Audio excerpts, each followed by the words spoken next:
Welcome to Harvey, New Brunswick. Hi, I'm Scott Pierce with RE/MAX East Coast Elite Realty. This is the first of a series of podcast videos we're going to try to do over the next little while, featuring some businesses and some different people around Harvey. Today, our first installment is here at the Big Fiddle Still in Harvey. We're going to go in, talk to the owners, Trent and Tyler, and see what this is all about. Follow me.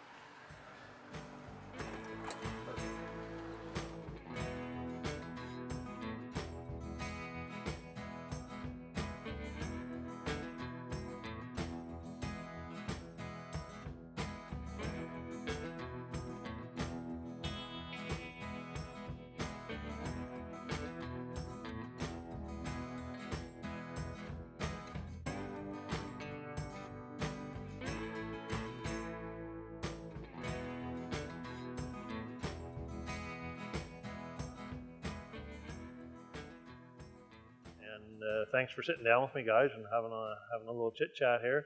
Just want to just pick your brains a little bit about the business. Tell us about the Big Fiddle. How'd you get started? Well, to be quite honest with you, Scott, I was intrigued by the whole process of alcohol distillation. About 25 years ago, I met my father-in-law in PEI, and he had dabbled in spirits during the cusps of Prohibition, because PEI was under Prohibition laws till 1948. So just dabbled in it out of my garage, got it to the point where I was proud of it. Then I decided to share it. So our product development started off a 24-foot pontoon boat out on the St. John River. And it started with one shot going over the rail till thousands of shots going over the rail. Once we had the confidence of my friends and the people in my community, I thought, you know what, maybe this is something that's got some legs. So let's give this a whirl. So a year and a week after that, at that point, a year and a week after, we were licensed and producing product, and then on the shelves within 3.5 months, we were in 37 stores across the province. Wow, that's pretty cool. So Tyler, how did you come into the picture? When and where and how? How I came in probably not long after you guys started, eh? No. And Dad pretty well told me and taught me everything there was to know about shining, and I just started from there. He taught me how to make my own shine and how to do all the brewing, and I just took it up from there, and I've been learning ever since, and every day is a learning experience, and we just take it one step at a time, and don't overthink things here. We product development's the funnest part. Supporting our product demands and increasing the brand and building it across the province. That's taken a lot of energy, I'd have to say. But what's really taken a lot of weight off our shoulders is each and every New Brunswicker, whether they're from Harvey or our local community or Camelton or to Edmundston, they've endorsed our product and taken that product on and sold it like they owned it. And that's just something that I can't explain how that all started, but I can't tell you how thankful I am. Must be a pretty awesome feeling to walk into our liquor stores and see your product there. I know I see them all over the place. And tell us a little bit about. I heard you before a little bit about. I know you got a little bit of a Prohibition theme here, which is kind of cool. And I think one of our old friends that we remember, Frank, that used to be out around here doing some storytelling for you. But there's obviously a Prohibition theme here that you've had in place. I think primarily the reason that we started with a building that we owned that didn't look like a distillery. So we run with the story of, how did we learn this? We learned this from someone that was on the other side of the law. 2 is why? It was because of Prohibition. So speakeasies looked exactly like what we had here. And so what we did was we just recreated what you would typically see in a speakeasy back during Prohibition, with hidden doors and bookshelves that open up and the secret knocks or codes to get in, and the moonshine shoes, that were used to evade the revenuers and avoid all the tax that goes along with alcohol, because alcohol tax was the second largest revenue stream in the country. When we put that all together, to be quite honest with you, people are looking for a form of entertainment, and that's what we do here. It's not just entertainment; it's education. It's something that happened, and it's real. And some families will, may have a family member that remembers those moments, but we have that history and we share it. That's nice. That's nice. So, obviously, father and son team. So, what do you see for the future, Tyler, moving forward? What's your hopes? Where do you see this place in 5 years, 10 years? Any thoughts? Well, I think that the product's doing well. We've built a brand up.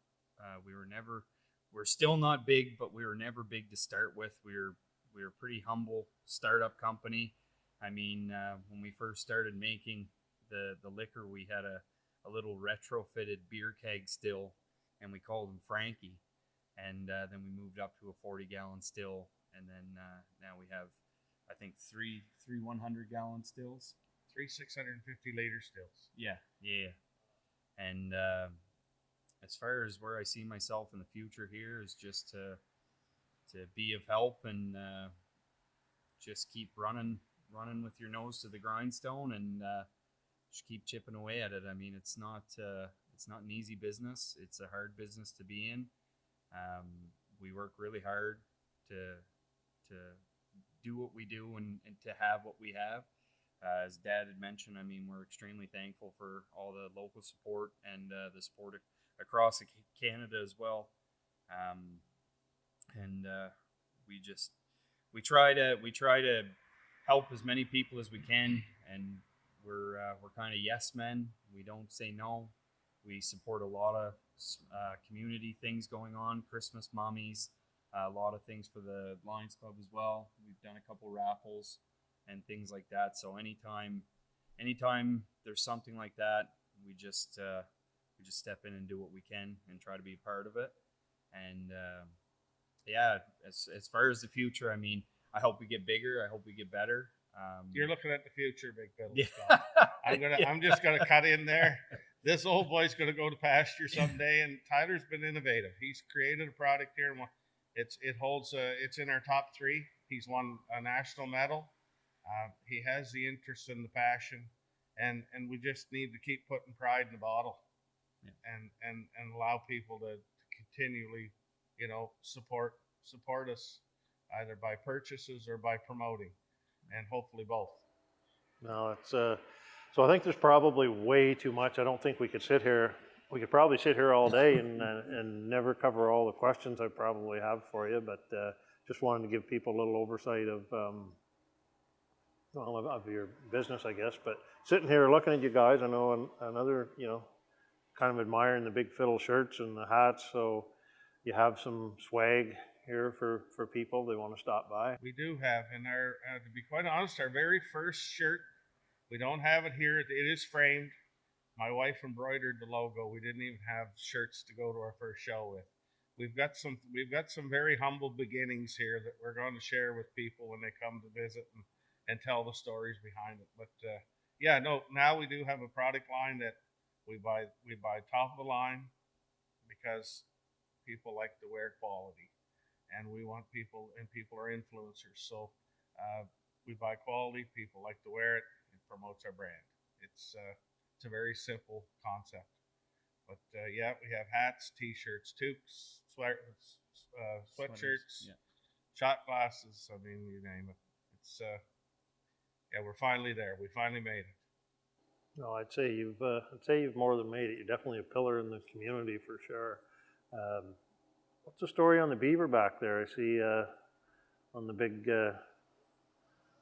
barrel back there, there's a little beaver or something I can't quite read from here, but we were asked to participate or actually apply to what they call a GMAS Lift program, which is a sustainable tourism program initiative that's put on across Canada, and It's sponsored in the Grossmore National Park in Newfoundland.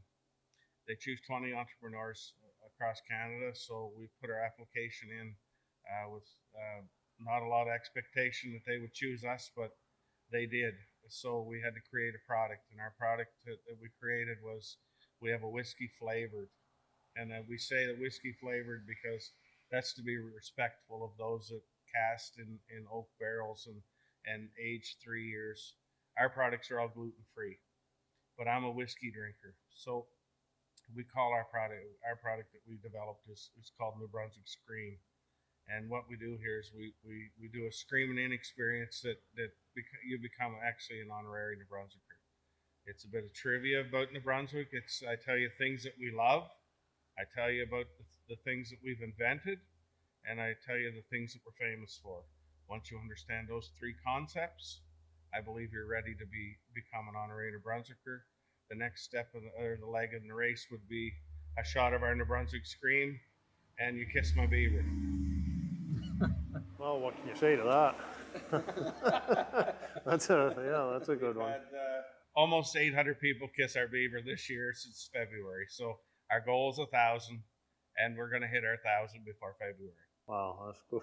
That's pretty cool. That's quite a story. So, if you had a crystal ball, what do you see for Harvey in general? I mean, I know the community is very important to you guys, and you're very, very community oriented. And I know we could talk all day about that, but Harvey's obviously experienced some very positive growth in the last few years, especially with the boom in real estate and businesses and people moving to the area. But what do you see for the community in 5 years? Where do you hope things are going to be? I just want to see Harvey continue to grow. It's a beautiful place, and I feel like people would be missing out if they didn't come to Harvey and see what we have to offer. And if we can be somewhat of a draw to get people from those outer reaches, we're happy to be that for Harvey. We're not. There's enough of the pie to go around. We don't want all the business, but if we can be a draw to help the community, we're more than happy to lay our coat down on the puddle and let them walk across. So, yeah. What's one of the most rewarding things that you've found with being in business? What's one of the biggest rewards for you? I think the local support. It's I know that we've given back, and we give when we can, and we've very seldom say no, but it's the local support. When we hold an event, we sell out. Our biggest problem is we don't have enough chairs, or we don't have enough tables. The people that'll take that hour drive just to buy their bottle here, so it gives us an opportunity for them to explore our landscape and where we're from. And probably the biggest achievement for us is our roots are deep here in Harvey. This is where our family was born and raised. But through our product, we've been a part of every campfire and every Nick and Corny across the whole province.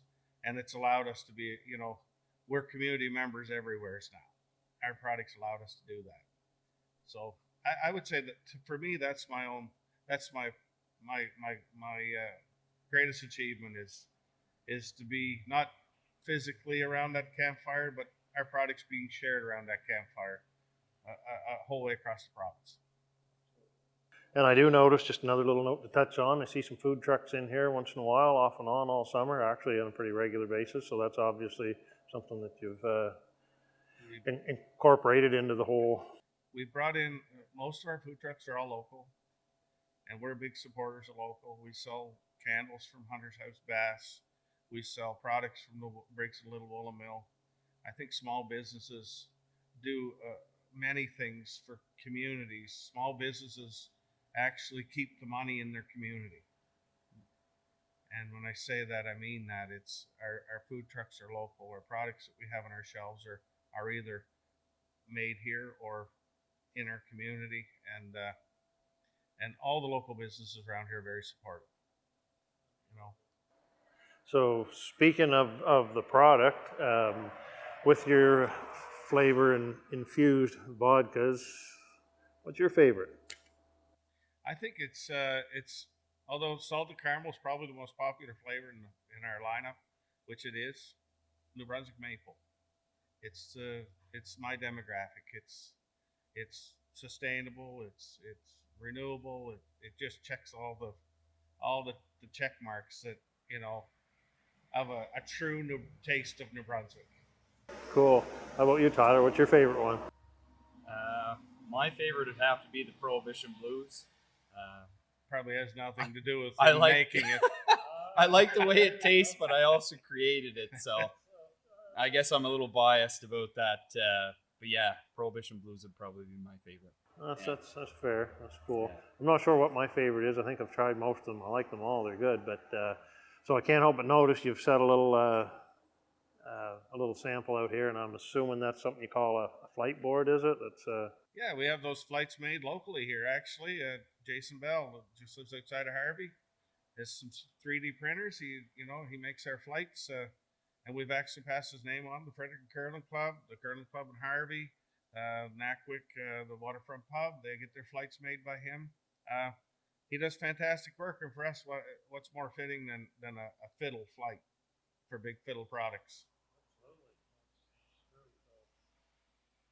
There's three of them sitting there. There's three of us sitting at the table. Is that just by coincidence? It's just it's a perfect number, isn't it? Perfect number, and it might be just a perfect way to end this little interview. But before we do, and again, I thank you both for sitting down with me. I'm sure very humbling, as you said, to be a part of a very supportive community, and that's part of the reason I wanted to showcase your business, because I know you do give back a lot. And if there's anything, this could be for either of you, but if there's just something you want to put out there to people, anything that you want them to know about your business, is there anything up and coming that we should know about? What do you have to say to all the people out there that don't know about the Big Fiddle Still, and what do you want them to know? We're very active on social media, so if there's something, and we're very responsive, so if there's something that our customers would need to ask or want to know, it would only take a few hours and they'll have a reply. We also post our events. We keep up to date. Again, for tomorrow night, trivia night, I think it's sold out. There'll be a food truck here. It's just we're trying to create some community space, whereas people have a place to come and go and socialize and things, get back some of those things that those few years of COVID stole from us. And my message to each and every New Brunswicker across the province would be simply thank you. It's simply put, just thank you. And you have really worked hard at making sure that there's not one vacant house in this community. And I can't say that enough. You have really busted. You've busted the road. I mean, it's fantastic. The growth and the new families that are coming in here with young children. Our enrollments up in the elementary school up probably 7 or 8, which normally was hitting 29 for 10 years. That shows that our community is not dying. It's thriving. And so when I see Hometown Proud on your sign, we're proud of your home. Well, I'm thankful that you were the first one to sit down and open the doors for us to do this. And yeah, it is all about Hometown Proud. And why don't we finish off with a cheers to... Thank you.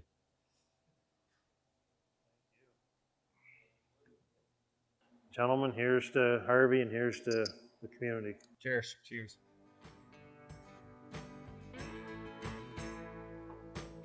Now that's some good stuff.